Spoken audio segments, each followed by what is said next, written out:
शब्द मिळू दे थांबना, हुलकीचा हुल तू इतके कळू दे थांबना, गुंतलेला श्वास हा सोडवू दे थांबना, तोल माझा सावरू दे थांबना, थांबना थांबना.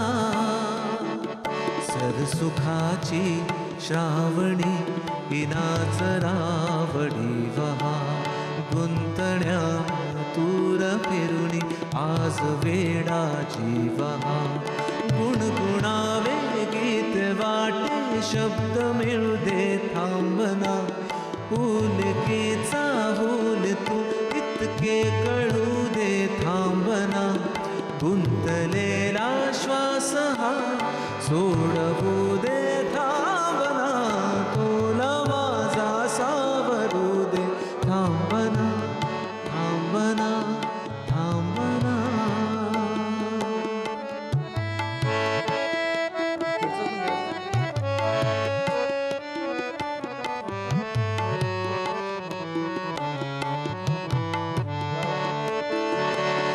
बावऱ्या माझ्या मनाचे उलगडे नावागडे, उसवणे होते खरे की हे नव्याने गुंतणे.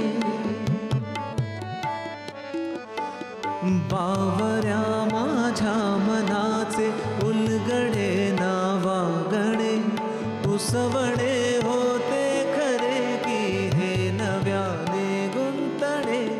वाटतो आता, वाटतो आता उन्हाच्या उंबऱ्याशी चांदवा,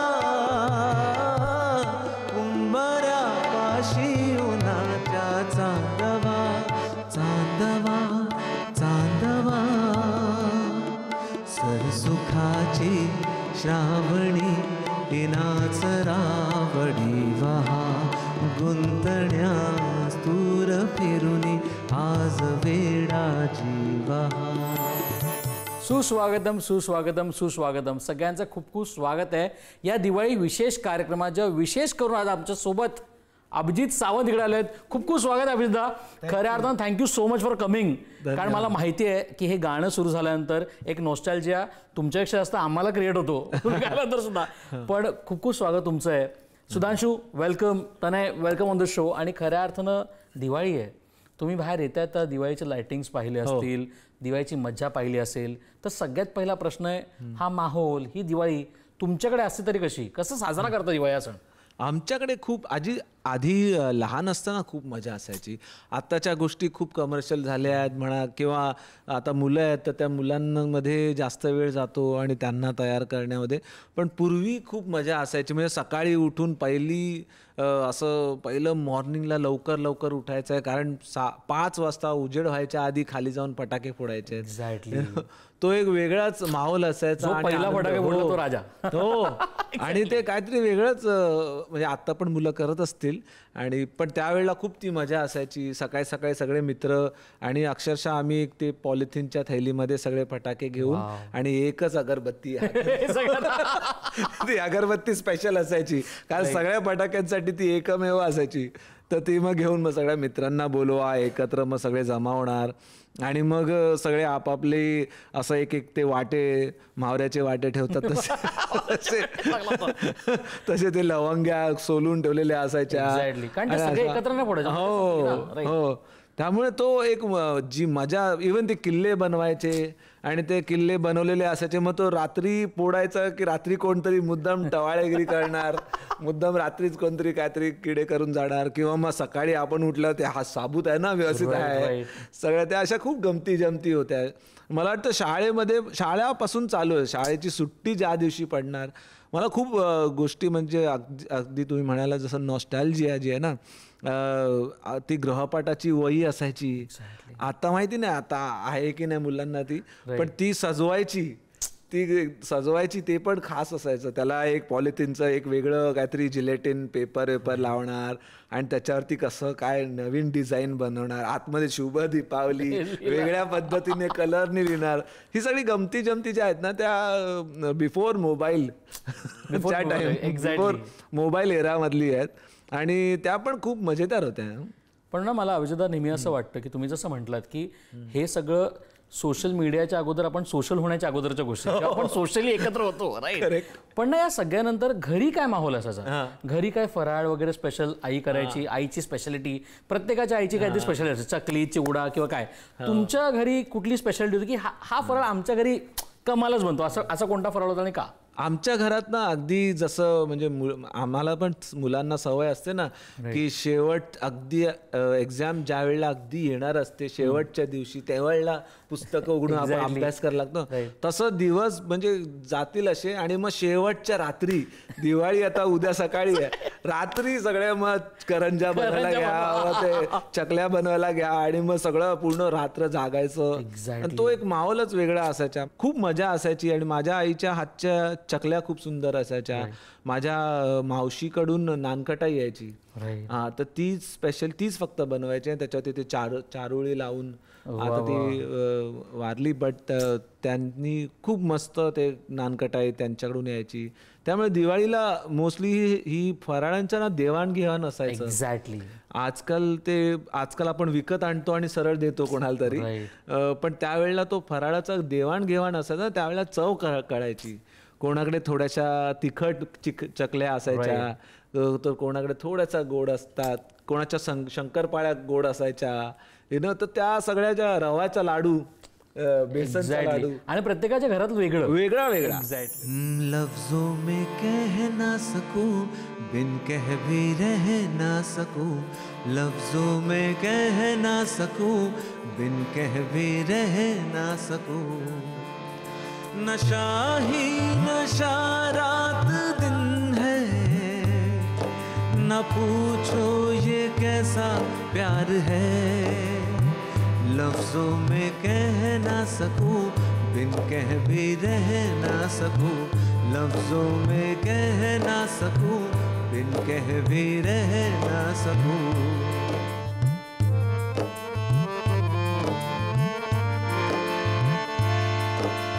हल्की सी बरसात में, पहली मुलाकात में, पहली बार में दिल को मेरे ले गई चाहत के इकरार में. अनजाना हम दे गई, आई जब सामने जाने क्यों वो डर गई, पागल मुझको कर गई. जाने मन जाने जान, न जाने क्या बात है, लगे कि दिन में रात है. न जाने क्या बात है, लगे कि दिन में रात है. नशा ही नशा रात दिन है, न पूछो ये कैसा प्यार है. लफ्जों में कह ना सकूं, बिन कह भी रह ना सकूं, लफ्जों में कह ना सकूं, बिन कह भी रह ना सकूं. हे गाणं जेव्हापासून आम्ही लोकांनी ऐकलंय आणि प्रचंड छान, म्हणजे आपण हळूहळू तुमच्या त्या गोष्टीकडे येतोय. पण sir that song has to be last. ते गाणं लास्टला प्लीज, आता गाऊ नका ते गाणं.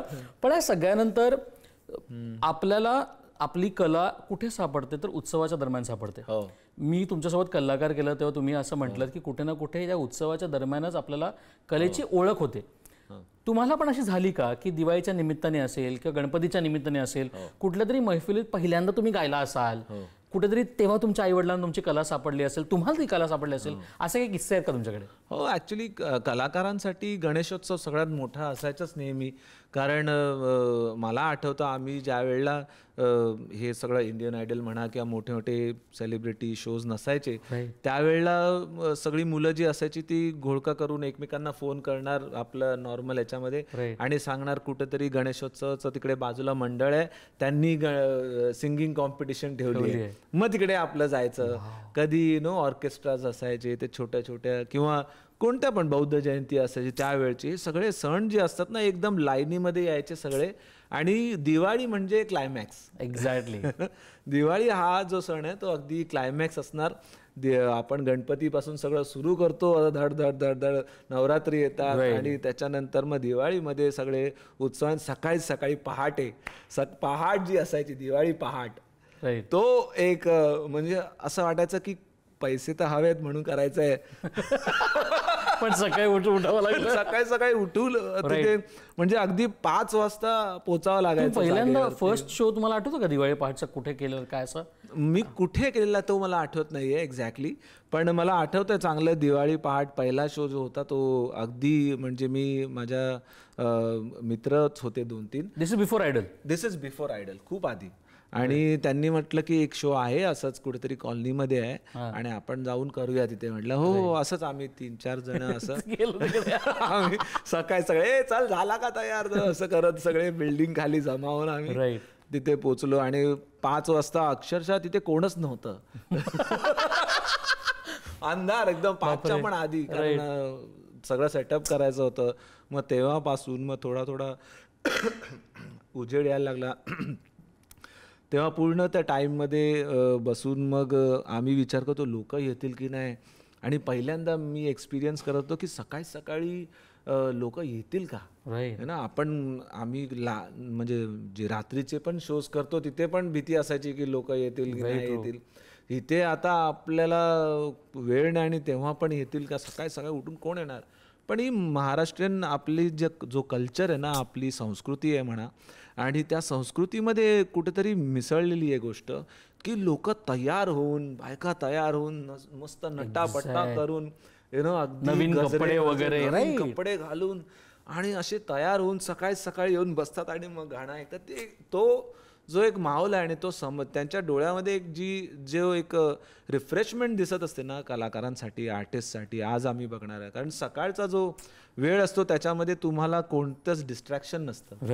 मग ते भले आर्टिस्ट असू द्या किंवा प्रेक्षक असू द्या, त्यांच्यामध्ये डिस्ट्रॅक्शन काहीच नाही, ते सरळ कनेक्शन आहे.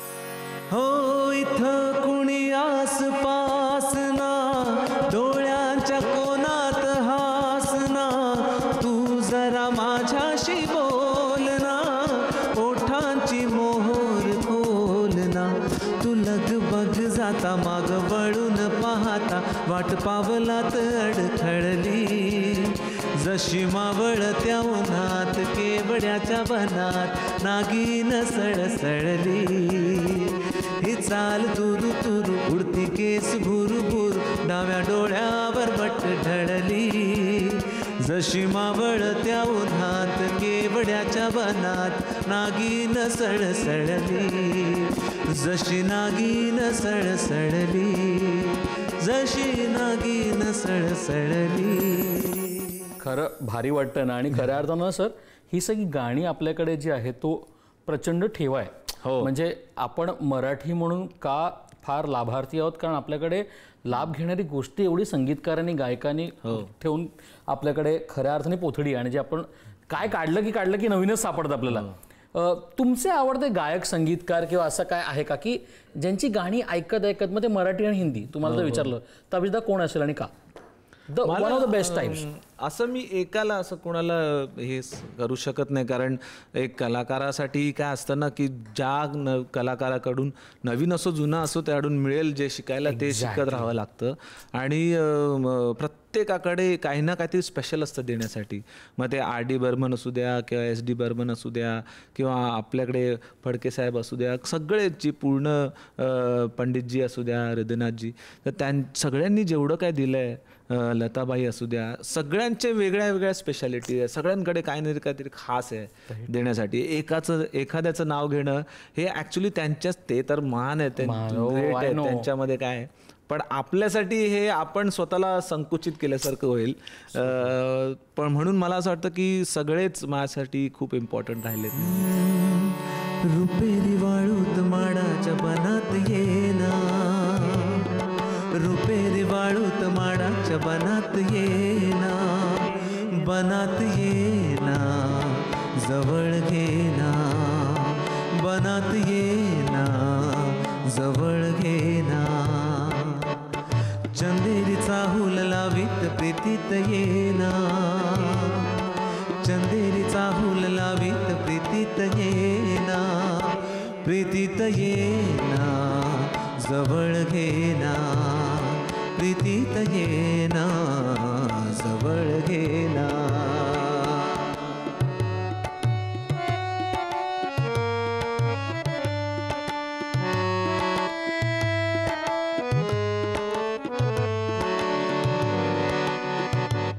बेधुंद आज आसमंत सारा, कुंजात गात मंद धुंद वारा, दाटे उरी प्रिया तुझा इशारा, देहावरी फुले असा शहारा, तुझा इशारा असा शहारा.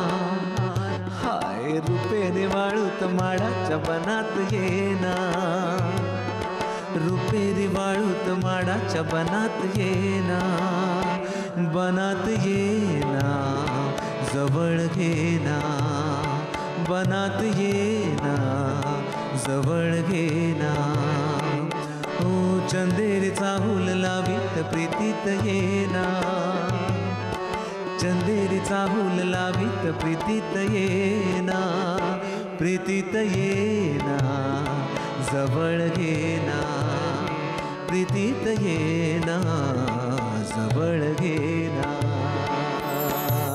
क्या बात आहे. पण या सगळ्यानंतर तुम्ही लफ्जोमय गाणं गायलं आणि ना मला खूप आवडते गोष्ट, आणि त्या काळी खऱ्या अर्थानं तुम्ही जो काळ पाहिलाय, जो सेलिब्रिटी स्टेटस पाहिलाय, त्याविषयी मला तुम्हाला विचारायचं. म्हणजे सुधांशू तनय आणि आम्हाला हे ऐकायला खूप आवडेल तुमच्याकडून की लफ्जोमेची cassette, CD, I think it was a CD time Lafzon Mein, because Mohabbatein was cassette, दोन्ही. लफ्जोमे वॉज सीडी, आणि हे सगळं त्यावेळी किती गोष्टी तुम्ही मिस आता करताय हो.